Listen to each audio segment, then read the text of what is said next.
All right, good afternoon, everybody. How are y'all? I appreciate you coming out. Going to be documenting or providing some details on a recent use of force incident that occurred in the city. As a department, we average about 200,000 calls for service a year. Those calls range from domestics to traffic stops to check on the welfare. Most of those calls that we experience generally end peacefully and without incident. However, there are times when we have use of force incidents, and most of those calls or most of those incidents generally fall within department policies and regulation.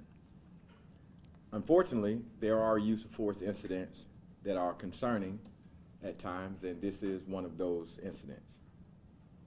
Yesterday morning, at approximately 1:30 a.m., police detectives were in the George Washington Highway corridor searching for a wanted subject in association with a homicide recently.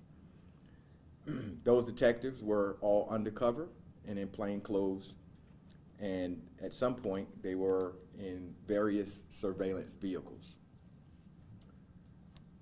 One of the detectives' vehicles that was stationary in the area overheard individuals that were close to the vehicle making threats towards them, and even heard words such as "shoot them."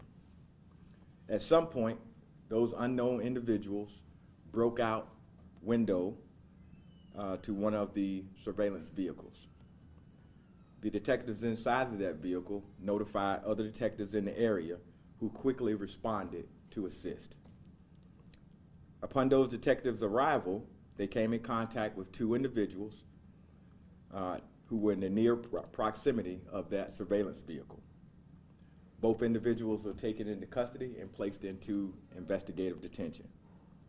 Upon further investigation, it was determined that only one of those individuals was involved in the threat and destruction of city property, and he was arrested and charged.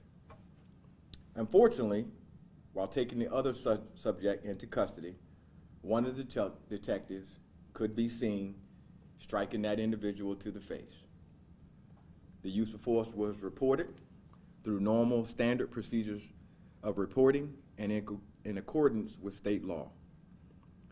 Upon reviewing this incident, the detective was placed on leave. As of this morning, warrants were secured for a simple assault, and he was suspended pending the outcome of this investigation. Just as any citizen, he is innocent until proven guilty and has every right to go through the due process as all individuals are guaranteed. As the current interim chief of police, I thought that it was important that we act upon this swiftly, and that is why we took the actions that we took upon learning of this incident. As a police department, public trust is extremely important, and as an agency, I believe that we have taken significant strides towards building and keeping that trust. This unfortunate incident is isolated and one that should not be considered indicative of the everyday actions associated and done by the officers that serve this community.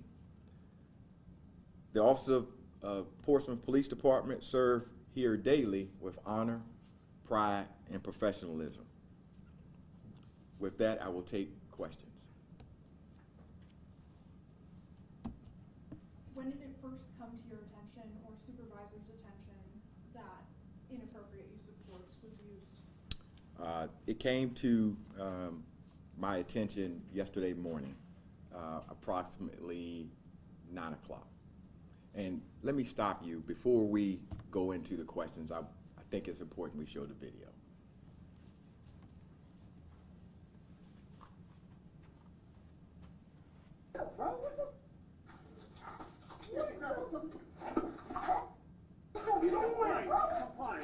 Hey, bro, hey, bro.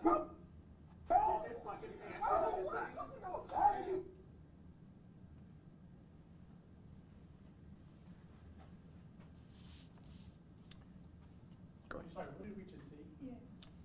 Could you describe Replay. what you saw? So what you saw was an individual that was on the ground. That individual was complying. Individuals were placing him in handcuffs.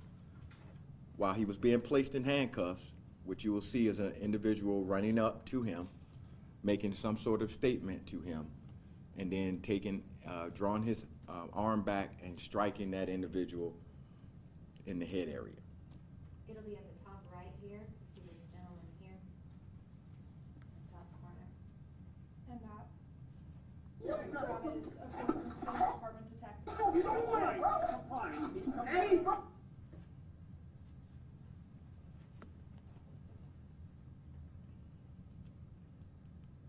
As I stated, this was all detectives that were in plain clothes. The individual that was being taken into custody was complying. He sat himself down on the ground. Detectives moved behind him to place him into custody. As they were placing him in custody, the other detective can be seen coming up to him, drawing back and striking him. Anybody else have any? It was the detective who was conducting the arrest who struck No, the, no, oh, ma'am. another. There was another detective that you can see, and it might have a lot to do with the lighting that makes it hard for you to see. Okay. But you will see him come from the top right, running up. He will actually be in this corner, right here. You don't worry. I'm fine. Hey, bro. Hey, bro. Yes, ma'am. Anything you can share about the investigation, why that detective thought that was necessary? Ma'am, I wish I could answer that question. That's not a question that I can answer. Maybe through the investigation we may get some answers, but I have no idea as to why that happened. The person being under arrest there, was that because you mentioned that one of them only was involved in the threat or That's correct. destruction of city property. Is that the person? That is not. That is not? No. Okay. What should have been the proper action in that case? Did striking him was that warranted in that moment? Absolutely not. That individual was compliant. He was complying with the detectives that were attempting to place him into custody. At no point should anyone have struck him while he was being taken into custody at all. What happens next? So just with any other citizen, he will go through his court process. Again, he is suspended from the department at this time, and we will pending the outcome of this investigation. Is he suspended with pay? He's suspended without pay. Without pay? You said you were alerted about this incident yesterday. Yesterday morning, 1:30 in the morning. That's when you were alerted. No, ma'am. So I was made aware of about 9 o'clock yesterday morning. And it happened 1:30 a.m. yesterday. Yes, ma'am. Happened 1:30 in the morning yesterday morning, and it's time stamped on the body cam. Again, the exact location of the incident? It's on George Washington Highway. Again, I don't want to put out exactly where it was because we were in that area looking for a homicide suspect. Can you paint the picture one more time of how that arrest, what led to that arrest? You said there was backup calls at So, some point? as I stated, detectives were in surveillance vehicles, which are unmarked vehicles, just like you and I would drive every single day. They were in unmarked vehicles set up in various locations in the hopes of catching this individual who they believed to be in that particular area. While there, unknown individuals were heard outside of the vehicle making threats towards them. Those threats were heard and conveyed to other detectives that were surrounding the area, and they responded.